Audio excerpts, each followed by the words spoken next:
दोस्तों बहुत बहुत स्वागत करता हूं आप सभी का। तमिलनाडु में एक नए युग की शुरुआत हो गई है। संविधान युग की शुरुआत हो गई है। लोकतंत्र युग की शुरुआत हो गई है, क्योंकि तमिलनाडु के सीएम जोसेफ विजय ने शपथ लेते ही 3 महत्वपूर्ण ऐलान कर दिए और जो जनता से वादे किए हैं उन्होंने, वो भी उन्होंने पूरा कर दिया है। विजय थलपति ने शपथ लेते ही अपने वादे पूरे करने शुरू कर दिए हैं। दोस्तों आपको बता दें, तमिलनाडु में विजय थलपति के 107 विधायक हैं और उन विधायकों की रिपोर्ट कार्ड भी सामने आ चुकी है कि वो विधायक कितने शिक्षित हैं, कितने पढ़े लिखे हैं। अगर आप उन विधायकों के एजुकेशन के बारे में सुनेंगे तो आप भी दंग रह जाएंगे। वहीं नगीना सांसद चंद्रशेखर आज़ाद भी इस समय सुर्खियों में हैं। उन्होंने विजय थलपति को किस तरीके से बधाई दी है वो भी मैं आपको दिखाऊंगा, लेकिन सबसे पहले बात करेंगे विजय थलपति के विजन की। दोस्तों जैसा कि आपको मालूम है कि विजय थलपति एक अंबेडकरवादी नेता हैं और ये मैं नहीं कह रहा हूं, उनके कई सारे वीडियोस, तस्वीरें चीख चीख कर ये गवाही दे रही हैं कि उन्हें संविधान में, लोकतंत्र में कितना यकीन है। और मुख्यमंत्री पद की शपथ लेने के बाद जैसे ही उन्होंने पहला भाषण दिया तो संविधान विरोधी हैरान रह गए। संविधान विरोधियों के सीने पर सांप लूट गया। दोस्तों मैं क्लिप आपको दिखाना चाहता हूं, बहुत महत्वपूर्ण क्लिप है जो इस समय सोशल मीडिया पर तेजी से वायरल हो रही है। सबसे पहले बिना देर के आप विजय थलपति की ये घोषणा सुनिए। This is a new beginning.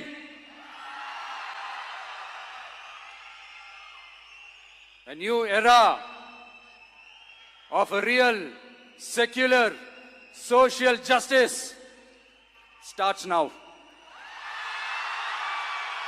दोस्तों विजय थलपति का ये भाषण सुनकर लगा कि अभी हमारा संविधान जिंदा है, अभी हमारे देश की संविधान की फिक्र कोई कर रहा है। लोकतंत्र को जिंदा रखने की कोशिश हमारे देश में की जा रही है। और विजय जोसेफ ने यहाँ पर सेकुलर शब्द का प्रयोग किया है। सेकुलर शब्द किसका है? संविधान के प्रस्तावना से आता है सेकुलर शब्द। ये वो शब्द है जिससे संविधान विरोधी बहुत ज़्यादा चिढ़ते हैं। संविधान विरोधियों को सेकुलर शब्द से बहुत ज़्यादा दिक्कत है। और अपने भाषण में जैसे ही विजय जोसेफ ने ये शब्द प्रयोग किया, ऐसा लगा कि उन्होंने संविधान विरोधियों को कोड़ा मार दिया हो। विजय थलपति ने अपने भाषण में न सिर्फ धर्मनिरपेक्ष सेकुलर शब्द का प्रयोग किया, बल्कि उन्होंने सामाजिक न्याय की भी बात कही है। उन्होंने कहा कि अब तमिलनाडु में आज से एक नए युग की शुरुआत हो रही है। आज से नहीं बल्कि अभी से हो रही है। हम पूरी तरीके से संविधान के रास्ते पर चलेंगे, लोकतांत्रिक तरीके से हम सरकार चलाएंगे, हम जनता के हितों के लिए काम करेंगे। और दोस्तों विजय थलपति ने सिर्फ भाषण नहीं दिया बल्कि तुरंत करके दिखाया, तुरंत एक्शन लिया। विजय थलपति ने सीएम बनते ही 3 बड़े महत्वपूर्ण फैसले लिए हैं। क्या क्या? अब जनता के लिए 200 यूनिट बिजली फ्री कर दी गई है। ड्रग्स की समस्या के लिए स्पेशल टास्क फोर्स बना दिया गया है। महिलाओं की सुरक्षा के लिए स्पेशल टास्क फोर्स बना दिया गया है। तो कहा जा रहा है कि यहाँ बिजली की समस्या का निदान करने की कोशिश है। महिला सुरक्षा पर खास जोर देगी तमिलनाडु की नई सरकार। और दोस्तों महिला सुरक्षा वाकई एक बहुत बड़ा मुद्दा है। आज आप देखिए देश के अलग अलग हिस्सों में महिलाओं के साथ कितनी ज़्यादा घटनाएं घट रही हैं, छेड़खानी हो रही है। लेकिन तमिलनाडु में अब ऐसा कुछ नहीं होगा। इसके लिए बाकायदा स्पेशल टास्क फोर्स बनाया गया है। और कहा जा रहा है कि जो वादे रैली के दौरान थलपति ने किए थे, वो वादे भी इसी 5 साल के दौरान पूरे किए जाएंगे। दोस्तों आइए देख लेते हैं कि विजय थलपति ने अपने चुनावी रैली के दौरान कौन कौन से महत्वपूर्ण वादे किए थे। और कहा जा रहा है कि इन्हीं वादों के दम पर थलपति को जीत मिली है। तो कुल 8 वादे किए गए थे। कुल 8 वादे जनता से किए गए थे।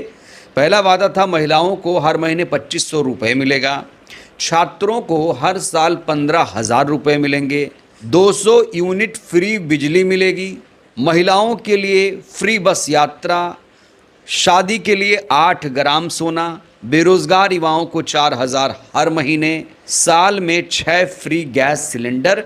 बुजुर्गों और दिव्यांगों को 3,000 पेंशन दिया जाएगा। दोस्तों इन 8 बड़े वादों में शादी के लिए 8 ग्राम सोने का भी जिक्र किया गया है। कहा जा रहा है देश में ऐसा पहली बार हुआ है जब किसी नेता ने सोना देने की बात कही है।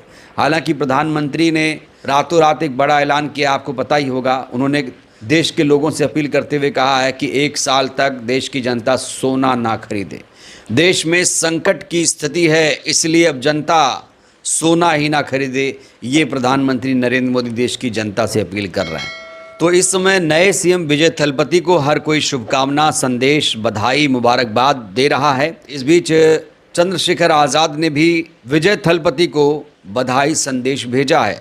उन्होंने अपने एक्स अकाउंट पर लिखा, विजय थलपति जी को मुख्यमंत्री बनने पर हार्दिक बधाई, मंगल कामनाएं।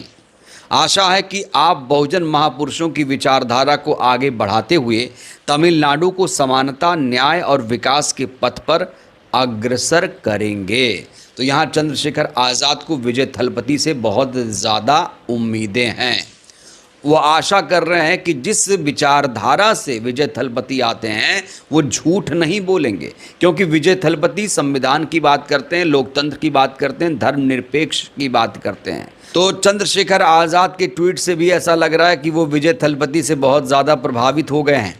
आपको याद दिला दें, जब 4 मई को तमिलनाडु के नतीजे आए थे, जब विजय थलपति ने 108 सीटें जीती थी, अब भी चंद्रशेखर आज़ाद ने विजय थलपति की तारीफ की थी और कहा था कि विजय थलपति ने वो किया जो बड़ी बड़ी पार्टियां नहीं कर पाती हैं। चंद्रशेखर ने अपने नेताओं से, कार्यकर्ताओं से भी आह्वान किया कि अब आप लोग उत्तर प्रदेश चुनाव में जुट जाओ, बहुत कम समय बचा हुआ है, हम भी विजय थलपति की तरह कुछ चमत्कार उत्तर प्रदेश में करेंगे। ये संकल्प लेते हुए नजर आ रहे हैं चंद्रशेखर आज़ाद। अब दोस्तों आपको बताते हैं कि टीवीके के 107 विधायक कितने काबिल हैं। तो देखिए, इन 108 विधायकों में 22 इंजीनियर हैं, 18 वकील हैं, 13 स्नातकोत्तर हैं, 12 स्नातक, graduate, post graduate. Post graduate को बोलते हैं स्नातकोत्तर और स्नातक को बोलते हैं ग्रेजुएट। 8 MBBS डॉक्टर हैं, 6 PhD धारक हैं, 5 IIT छात्र हैं और 16 ने 12वीं तक की पढ़ाई की है। कहा जा रहा है कि ये तब होता है जब शिक्षित युवा नफरत फैलाने वाली फैक्ट्रियों और दुष्प्रचार मशीनों के बजाय राजनीति में आता है। इसकी तुलना अन्य पार्टियों के विधायकों से कर लीजिए, अंतर साफ पता चल जाएगा। तो कहा जा रहा है कि कोई भी दागी नहीं है, इनके कैबिनेट में कोई दागी नहीं है, इनकी पार्टी में दागियों के लिए कोई जगह नहीं है। तो टीवी के चीफ साफ सुथरी राजनीति करना चाहते हैं। और आपको याद दिला दें, जब ये रैली कर रहे थे तब ये अंबेडकर जी की फ़ोटो लेकर रोड शो किया करते थे। कहा जा रहा है कि इनकी विचारधारा अंबेडकरवादी है, ये पक्के अंबेडकरवादी हैं।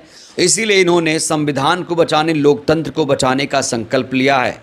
आज जब एक पार्टी नफरत के नाम पर चुनाव जीतती है, तो वहीं तमिलनाडु में विजय जोसेफ साफ सुथरी राजनीति करके संविधान के रास्ते पर चलकर अगर इतनी सीटें हासिल करते हैं और पहली बार पार्टी बनाकर वो पहली बार मुख्यमंत्री बन जाते हैं, तो दोस्तों इससे बड़ा चमत्कार और कुछ नहीं होगा।